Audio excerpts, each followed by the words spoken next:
Sa pagpapatuloy ng kampanya kontra sunog, nag-ikot ang Bureau of Fire Protection sa ilang lugar sa itinuturing na fire-prone o madalas magkaroon ng sunog. Ang Philippine National Police naman muling nagbabala sa paggamit ng mga paputok na posibleng pagmulan ng apoy. May report si Steve Dailisan. Kasama ang GMA News, tinungo ng mga taga-Bureau of Fire Protection ng Barangay Central, Quezon City. Ang kanilang nadatnan, masasabi nga namang recipe for disaster. Dikit-dikit ang mga bahay na gawa sa light materials. Ang mga eskinita sa sobrang sikip. Hindi kayang pasukin ng fire truck sa oras ng aberya. Habang ang mga kable ng kuryente, animoy spaghetti na sala sa labas. Pansit na kabit po. Oo, delikado po yan. Mabilis lang po talaga ito.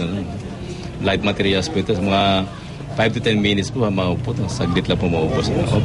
Desyembre ng 2009 ang maabo ang daang-daang 5 pisong ari-arian na magkasunog sa lugar. Kaya mga residente, nadala na. Sa tulong ng BFP, agad pinuno ng fire brigade ng barangay ang mga inilabas na drum. Ipinakita rin sa mga residente kung paano ang tamang paggamit ng fire extinguisher. Ang paggamit po, remember the word pass, no? Pull the pin. Paano ba natin ipupull ang pin? So dapat tatanggalin natin yung pin. Pero as of this moment, hindi natin matatanggal kasi mayroon siyang silyo. Pero yung silyo medyo mahigpit po, no? So dapat matanggal natin yung silyo para easily na makuha natin yung pin na to, no? Then, ano yung kasunod? Aim the nozzle at the base of the fire. Siguraduhin natin na firm yung paghawak natin sa nozzle dahil nga may pressure po yan. Okay. Then, i-squeeze na natin siya, pipigayin natin siya para lalabas ngayon yung chemical niya papunta doon sa base ng fire. Then, sunod is yung sweep side to side. So, at para sa mga hindi makaiwas sa paggamit ng paputok sa bagong taon, nagtalaga na rin sila ngayon ng firecracker zone sa mismong kalsada at sa basketball court.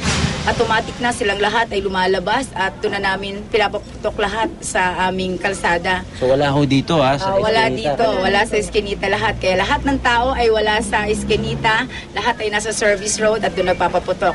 Ang binabantayan na lamang ay ang mga pwedeng sumalisi sa bahay pag wala yung mga tao. Ang Philippine National Police naman muling nagbabala laban sa paggamit ng paputok, legal man o illegal. Kabilang sa mga ito ang quitis, baby rocket at lucis dahil pwede raw itong pagmula ng sunog. Yung quitis, yung lucis, kasi malalakas ang mga ito na makapag-create ng sunog lalo pag mga combustible materials yung mababagsakan. Pinag-iingat din ng PNP ang publiko sa paggamit ng sky o magic lanterns na pinapalipad. Ugaliin din daw na maging mapanuri kung bibili ng paputok. Paniniwala kasi ng PNP sadyang iniiba ang pangalan ng mga iligal na paputok para hindi matakot ang mga mamimili. It's the same firework na nire-rebrand lang at nilalagyan lang ng mga konting additional innovations. Dinadagdagan ng pulbura, dinadagdagan lang ng mga explosive content para mas malakas. Yung PNP, dinideclare nila lahat, ito mga bawal, mga goodbye. Siyempre, pagdating sa merkado, sabihin niya, ay bawal na yung Goodbye Philippines.